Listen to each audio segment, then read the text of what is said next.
in theaters now is a wacky comedy starring Nicolas Cage as Nicolas Cage.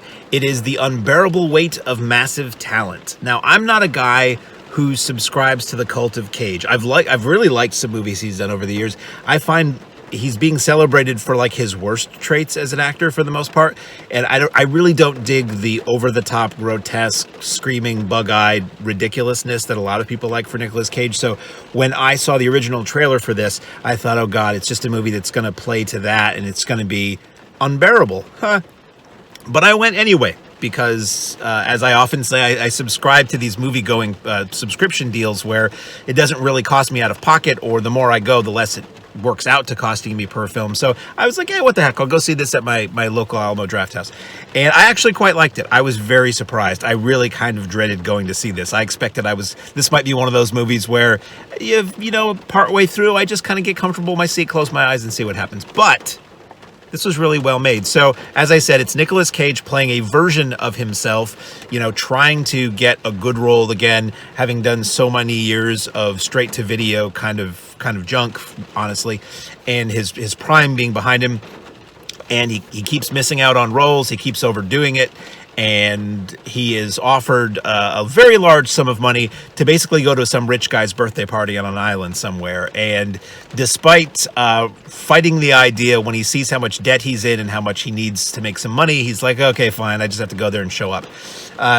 Turns out, as the plot unfolds, the person who has brought him to the island, Pedro Pascal, who people know as, mostly faceless on The Mandalorian, or he was the bad guy in Wonder Woman 1984. He's been in a lot of other things. Pedro Pascal is this insanely rich guy with an island and a big staff, and you could say assistants, you could say thugs or henchmen. And what he really wants to do is have Nicolas Cage act in a screenplay he's written. He's the biggest Nicolas Cage fan in the world, or one of them. And it's this cat and mouse sort of Cage sort of humoring this guy, and then finding out through some FBI people who try to use Cage as an undercover agent that this Pedro Pascal character is a infamous murderous drug lord, arms dealer, what have you, and Cage, they need Cage to play along with this whole scenario and take him down. So it's this sort of, well, it's this comedy of Cage kind of spoofing himself and slowly becoming friends with Pedro Pascal despite all this information that he's a murderous, terrible person, and trying to come to terms with what he's being told Pedro Pascal's true nature is, and figuring out how to betray this guy he's actually sort of becoming friends with.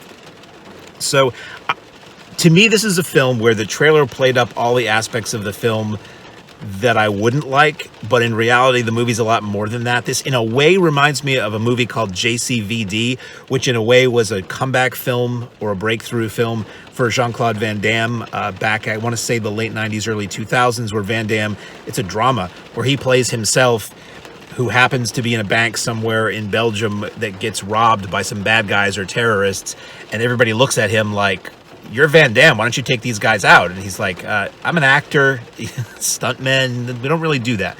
This was, to me, a comedic sort of version of the same idea. And it was done really well. It was funny, it pokes fun at Cage's career, it makes note of his triumphs and pitfalls in his career, and it shows him as a family guy who's trying to overcome ego and self-involvement and do the right thing for his ex-wife and daughter. I thought this was really well done. Nicolas Cage is a good actor. He can be a very good actor. If you haven't seen the movie Pig from a year or so ago, it's very good. He just tends to do things that aren't that great. Bruce Willis was like this for a while too, unfortunately. Tends to do movies that aren't that great and just goes nuts and is encouraged to do so. And I always just found it kind of grotesque. And they very much reference that. There is a CGI de-aged version of Nicolas Cage, Nicky, that is sort of this, not alter ego, it's like this ghost of his past that's always talking to the present day Cage, and they have these conversations where he's basically talking to his younger self, sort of done in a way with Burt Reynolds in The Last Movie Star, if you haven't seen that too, where he's talking to himself as the bandit. It was a kind of very interesting movie, great last role sort of last role for Burt Reynolds. But we're not talking about Burt Reynolds. I will all day if you ask me, but we're not talking about Burt Reynolds right now. Nicolas Cage, The Unbearable Weight of Massive Talent. If you're a fan of Cage, you will love it. If you know who he is and find him interesting, you'll love it. It's not so inside and referencey that an average person wouldn't find this movie funny. If you didn't know who he was, you probably still would enjoy this movie. So I would recommend it. Still in theaters as far as I know now, or as I say, if you're watching this well after the fact, available streaming.